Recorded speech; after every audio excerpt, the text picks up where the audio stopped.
the most popular films for which you have composed is Mel Gibson's Passion of Christ. The film covers the last 12 hours of Jesus Christ's life before his martyrdom. What inspired you to be a part of this movie? And can you please share with us your experience working on and composing music for it? Well, it was an interesting process because I, I, I worked with Mel Gibson and Steve McAveety, who were Steve had produced most of Mel's sort of big movies. I worked with them for 15 months. I started just doing. I was actually called initially to do music research, and so I traveled to about 20 countries through Europe and North Africa, Asia, and Eastern Europe as well, and to the United Arab Emirates. And I basically recorded as much kind of folk music as I could from those countries that might be connected, because Mel Gibson was very interested in the idea of what music might have sounded like 2,000 years ago. And because most of the things that we know about the history of music, very simple expression like flutes and drums, right? Things that you could hit with your hands and things that you could play where, the original flute was basically just a hollowed out reed, and then they would put holes in it and make different lengths depending on placing your fingers in the holes in the reed. And that goes back to ancient times, those things. And so, there were things like gongs. There were certainly things like percussion instruments that were not just drums. There were sort of crude trumpets, as far as we can understand, where people would blow through a brass instrument and create a sound. But the Chinese were sort of more responsible for the origins of music than people understand. They really started with the first concept of a scale, of being able to measure tone against one another, other tones. So there's a very interesting history, if people are interested in looking at it, if you read about the origins of music. But a lot of that early work that I did was just going around to all these countries and recording artists. And a lot of that was just finding people who actually played authentic music to their own histories. And so I would bring back recordings to the set, because the shoot lasted for quite a long time. It was supposed to go originally for about 8 weeks, and it ended up going for almost 14 weeks. So I would go to these countries, travel back to the set in Italy, play music for Mel and for Steve, and talk about sort of the direction of it. And then once the film was done, through that 15-month process, it was the longest I'd ever worked on a film. Usually you'll get 6 weeks, 8 weeks at the end of a film to write the music and do it. So this was a very different experience, but it really taught me a lot, because I really got to see the process of how that particular director, Mel Gibson, made films, because he's very, very interesting and creative guy.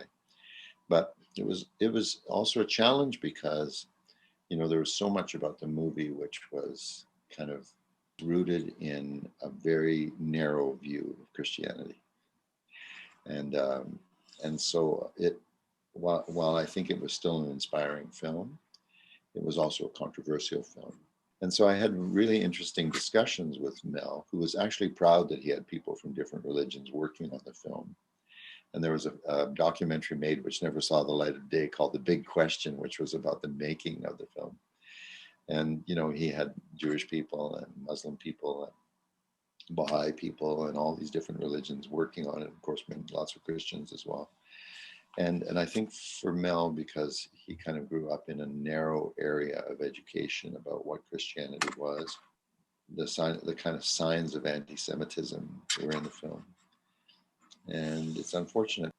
I had a tough time on it. And I also had a tough time because Mel wasn't the kind of person who could very easily describe what it is that he wanted. And directors really vary, directors really vary. And he'd worked with people who were, far excelled me in terms of capacity to score a film. He worked with James Horner, on Braveheart, which is an incredibly great score. But there was this sense that we wanted to try to make the music sort of feel like it was natural to the time, which is a really challenging thing to do. And eventually, when I started scoring it, there was a lot of music, about 20, maybe 20, 25 minutes of music of mine that ended up in the film. But he eventually went back to a guy in Hollywood named John Debney, and John actually did the major part of the scoring. So I've always, I valued the experience. I learned a lot. I wrote a lot of music that I really loved and continue to use.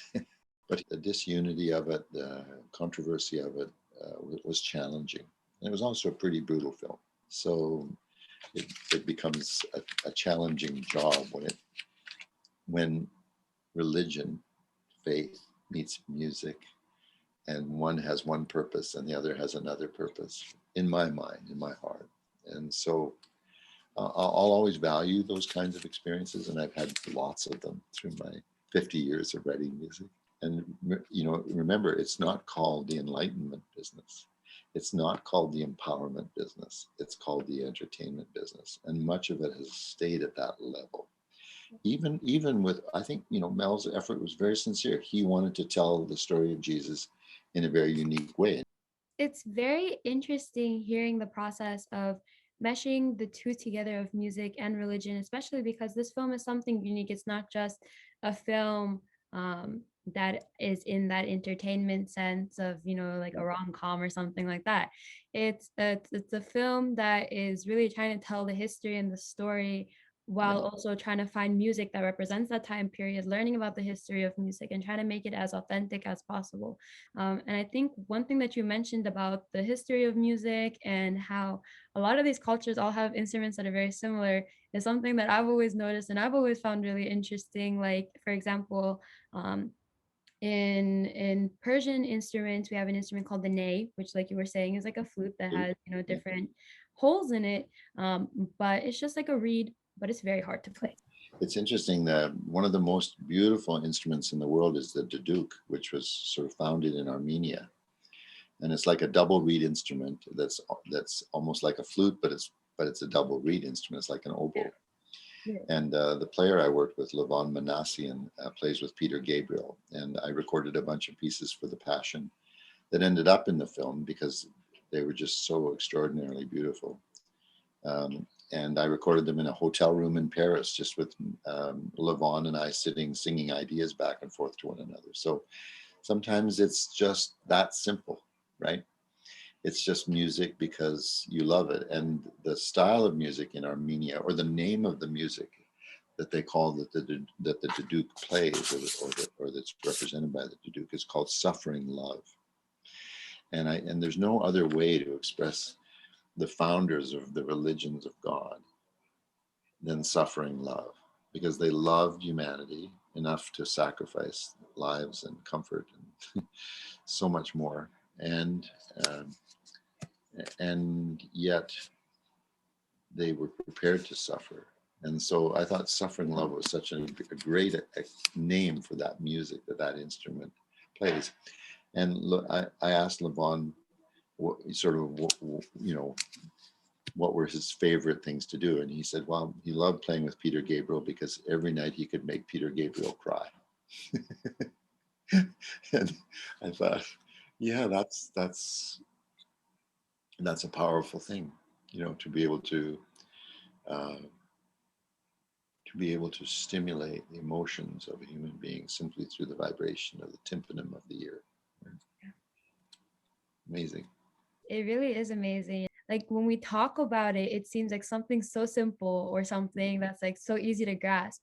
But really, the more and more, especially throughout this conversation we're having, as I'm thinking about it, I'm like, wow, this is a very, very big thing that I don't think, we'll ever be able to fully grasp. There's something important to say about that I think that young people should know. There's a French composer named Maurice Ravel. He said an interesting thing. He said that art begins where technique ends.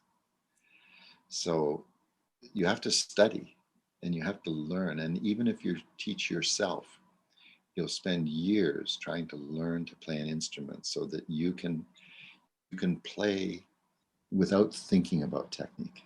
Yeah. That your technique allows you to express beauty without too much in between. In other words, that you allow the musician, the performer, to become an instrument through which that love flows to others. Right? And that's really a great principle that I think everybody from Beethoven to to Ravel to contemporary composers struggle to understand and to express. I love that quote because I think it's really really true. I think one thing that we always talk about and that we think about, especially like in an orchestral setting at school and things like that when we play on ensembles, is when do you actually start expressing that artistry out of your music and it not just being notes on a page that you're playing properly and your intonation's correct and you're doing this phrasing and all of that.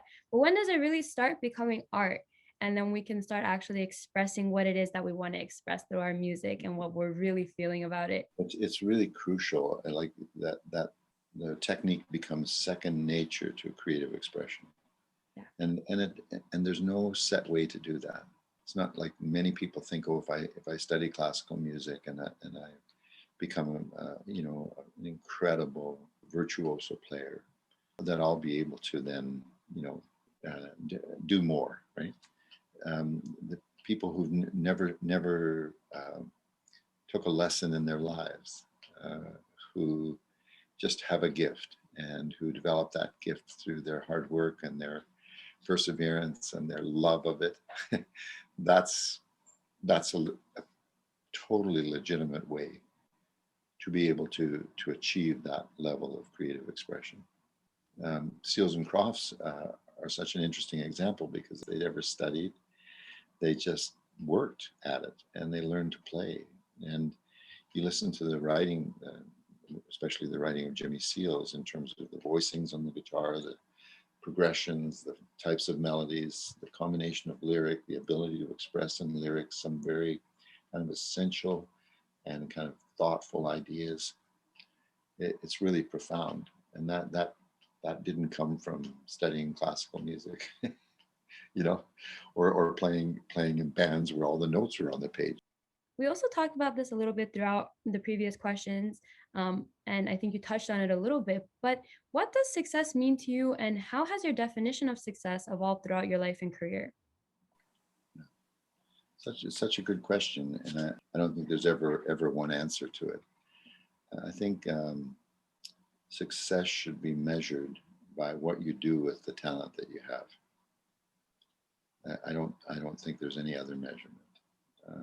I don't think it depends on money. I don't think it depends on fame.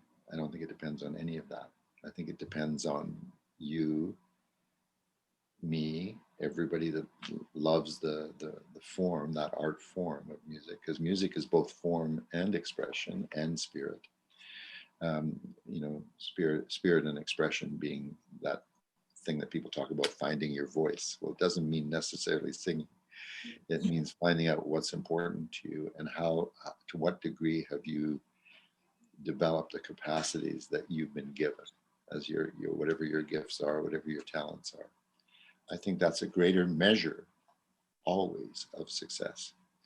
I think that it's helpful if you can make a living. It's hard to make a living at music. I think the number of people proportionately to who want to and who do is very small. And I don't say it to be discouraging because I actually feel it will change. I think we're moving towards a society where these things will be more greatly valued, where they'll be also compensated better, where there'll be a greater appreciation for what art contributes to society. In Iceland, for example, once you achieve a certain level of expression and perfection, I don't know what the standards are, the government pays you to be an artist. Right? Wow. Yeah, unthinkable, you would think, right? Mhm. but I think that's where we're moving, a peaceful society, a harmonious society that will actually value art and these forms of creative expression more than how they're currently valued. I love hearing that, and I love the way that you said, for us to gauge what success is, what can you do with your talent? Really, what are you able to do with what you have to help make the world a better place? And I think the way that you put it is like the perfect way to think about it. And so, in the same spirit, what considerations do you feel are over or undervalued when choosing a career in music, specifically composition, as we talked about a little bit now? But what other aspects do you think are still over or undervalued in our society today? Well, I think that fame is overvalued. I think that it is actually harmful to people. And I've worked with a lot of famous people through my life, and I haven't met many happy ones. It's not a criticism. I just think the society actually creates a condition. You watch any of the documentaries about young artists today and how their struggles to be able to have some, freedom, some way of living a normal life. And I don't really know what the answer is because we've built a structure, as Joni Mitchell says, stoking the star maker machinery behind the popular song. as, as only Joni Mitchell could say. But I think it's indicative of a problem that we have in the society where we glorify people beyond how they should be glorified. We should have a greater appreciation, certainly, of what music and art is. But it's always seems to be in extremes, right? And then there's a perpetuation of what I call the mediocre, which is that so much of the music that we hear really is about nothing. Or as Jimmy Seals used to say, haven't we had enough baby, I love you, baby, I don't love you songs? Yeah. I remember one of my kids used to say, how come there's so many babies in songs?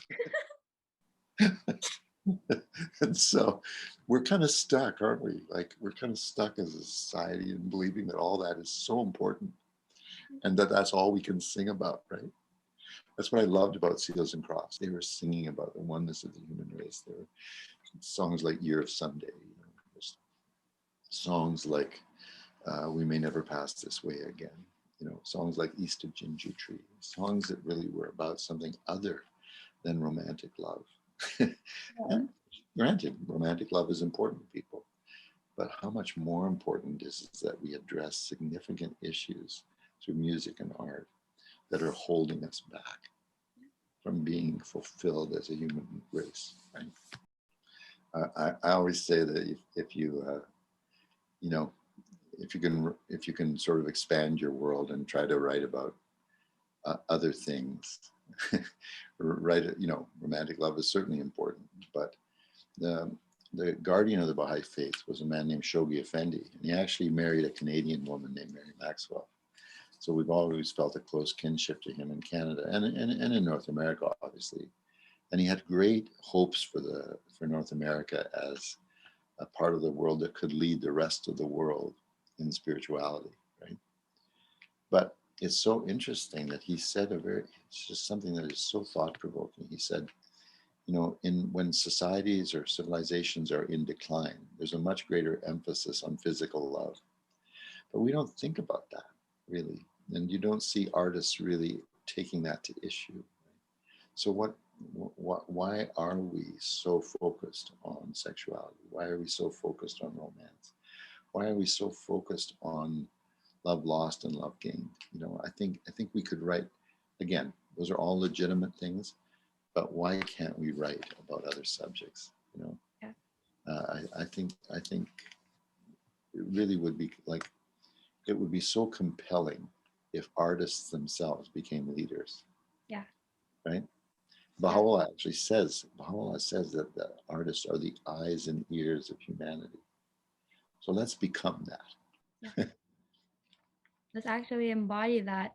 And I think this all goes back to the idea of really what impact is our music having on society today, and how much does it perpetuate what we see in society? But I just want to say one more thing about that, because I think one of the trends is that we're taking music away from people.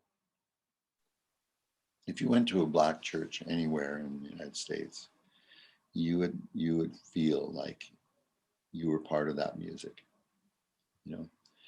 There are lots of there are lots of communities that have a lot of music in them, which is an expression for them of the importance of their community, why they have cohesion, why they have love, all over the world. I spent some time in the Congo working with a choir that went to sing at the Baha'i World Center in 2001. And those kids would walk, they were literally in their teens and early 20s. They would walk, for 3 hours to get to a rehearsal. And it was very hot and not much public transportation.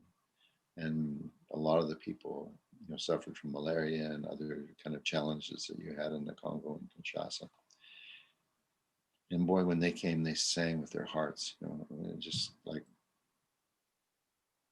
stuff I'll never forget that just moved you to tears because their music reflected not just their struggles and their pain, but it was a way that they could express joy.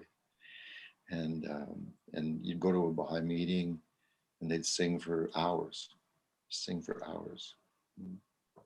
And so I really feel like um, we've taken that away with what we call pop music or popular music. We've taken away the idea that communities can sing. Yeah. You might have that experience if you go to a concert, sing along with the 15 songs that you hear that night or 20 or whatever, and you'll feel part of something. But there's so little that reflects how your family feels about music and how maybe the people that you spend the most time with feel about music and how it becomes part of your community and an expression of your community. And that's really, I think, one of the things that's happened with like what I call glorification of individuals rather than the glorification of music Yeah. and art, right? And creative expression, because everyone has the capacity to sing. You know that Abdul Baha said that every child should be trained in the art of singing and music. Every child. That means that every child can sing and every child can learn music. And what a difference that would make to us, because there's a great structure and system in South America. It's really struggling now with what's going on in Venezuela. But Professor Antonio Abreu started a program. He's not with us anymore, but he started a program called El Sistema. And his goal was that the kids in the favelas, if you taught them, if you put an instrument in their hand, a musical instrument, they would never pick up a weapon because the crime rate in these places, because of poverty and social degradation is so bad. And he's put put a million kids through that program that learned to play an instrument, to love music, and therefore act in a way that was different, right? Act in a way that would be give them a better life. It's making me cry.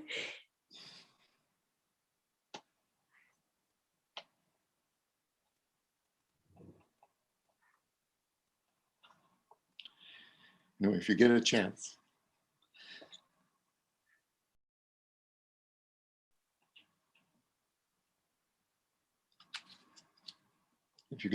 you should listen to the recordings of the Simon Bolivar Orchestra. It's an orchestra of 250, late teens, early 20s, who have become one of the best orchestras in the world. And it's full of all those kids. It's really, really inspiring. That needs to happen everywhere, right? Not just little fires burning here, but all over the world. I think from everything that you shared with us, is the fact that music is something that changes the human spirit. It changes the human heart. It changes how we think, and it goes back to that idea that I just don't think we fully can comprehend, at least right now, the value that music has beyond just the entertainment world, beyond the purpose of making money, beyond the purpose of just making us happy to make us happy or cause controversy and things like that. Music has a power to change people's hearts, and it doesn't mean that just because you go pick up an instrument or you sing, you're trying to become a singer or musician. It doesn't mean that just because it's a big part of your life, you have to dedicate your whole life to it. But it is something that you will always carry with you. That's something that my mom has always told me that, from all the instruments I play, from singing, from hearing her sing, from music being a part of my life to dancing and things like that. She's always told me, "You don't do this to become a musician. If you wanna become a musician, go for it. But I'm not putting you in these to make you a musician that's gonna become famous so that you have to dedicate your whole life to it. But it'll always be something that you carry with you, that will be in your heart, and that, you can always use it to make you happy. You can always use it to make an impact. You can always use it, to help you through whatever." And personally speaking, music has helped me through so many challenges in my life. Mm, It's always been there, and hearing the stories wonderful. that music has this power to change people all around the world, and the programs that there are available to do this, from things like El Sistema to the number of things going on around the world, is just it's mind-boggling how it is. And I think it gets to a point where we start becoming frustrated of like, why isn't this something that is so universally understood or valued, and why is it so hard for our society to put the two together? So I think that's part of why I started crying, but just No, but it's true. You see, we have so many big issues that we have to figure out, and I think if we were to rely more on imagination and creative expression, we actually could have a more significant impact, not just as a community, but as artists, to be able to change those things. One of the things that Baha'u'llah talked about in the 19th century was that in order for humanity to progress, the world had to be completely demilitarized, yeah. so that all of the money that's spent, if any part of those resources were put into educating children and educating them about creative expression and how to make better lives for themselves, any part of that would be a significant contribution to humanity's progress. But we continue to live in this world where we try to preserve nationhood and the idea of self-sovereign nations in a world that's clearly interdependent. So really the core message that we should be sending out as musicians is, let's bring about social justice. Let's diminish the gap between the rich and the poor. Let's demilitarize the world. Let's stop uh, ignorance of climate change and these things that are happening to us as a planet, and